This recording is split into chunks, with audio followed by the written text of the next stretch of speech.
Korupsi adalah suatu perbuatan yang dilakukan dengan sebuah maksud untuk mendapatkan beberapa keuntungan yang bertentangan dengan tugas resmi dan kebenaran. Hai teman-teman, kalian tahu nggak sih apa aja bentuk korupsi? Jadi, berdasarkan bentuknya, dalam Undang-Undang Nomor 20 Tahun 2001, tindak pidana korupsi terjelaskan dalam 13 pasal. Berdasarkan pasal-pasal tersebut, korupsi dirumuskan ke dalam 30 bentuk tindak pidana korupsi yang disederhanakan dalam 7 kelompok pidana korupsi dan tindak pidana lainnya. Adapun 7 bentuk kelompok dari tindak pidana korupsi tersebut yaitu 1. Kerugian keuangan negara, 2. Suap menyuap, 3. Penggelapan dalam jabatan, 4. Pemerasan, 5. Perbuatan curang, 6. Benturan kepentingan dalam pengadaan, dan yang terakhir gratifikasi. Menurut Donald R. Tracy, dalam teori yang dikenal sebagai teori Frog Triangle, ada 3 penyebab utama tindak korupsi, yaitu tekanan, kesempatan, dan rasionalisasi. Seseorang memiliki motivasi untuk korupsi karena tekanan, misalnya motif ekonomi yang menjadi penyebabnya. Namun tekanan ini terkadang tidak benar-benar ada. Seseorang cukup berpikir bahwa dia tertekan atau tergoda pada bayangan insentif.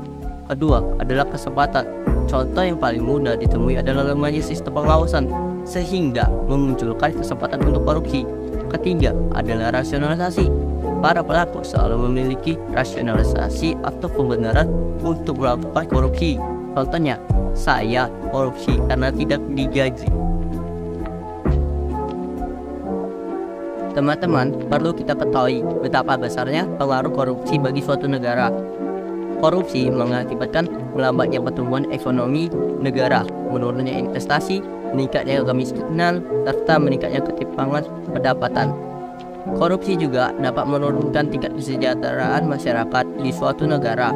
Berdasarkan Undang-Undang Dasar Republik Indonesia Nomor 20 Tahun 2001, pelaku tindak pidana korupsi akan dihukum dengan hukuman pidana penjara dan pidana denda sesuai tingkat atau besaran dari jumlah korupsinya.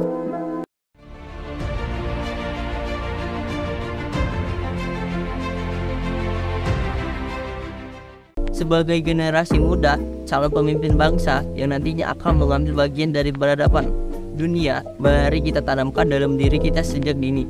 Bersama saya, Farel Afarizi Saputra dari SMA Sriwijaya Negara, mengajak teman-teman untuk menjadi generasi anti korupsi serta siap menjadi pemimpin yang jujur dan bersih dari kata korupsi.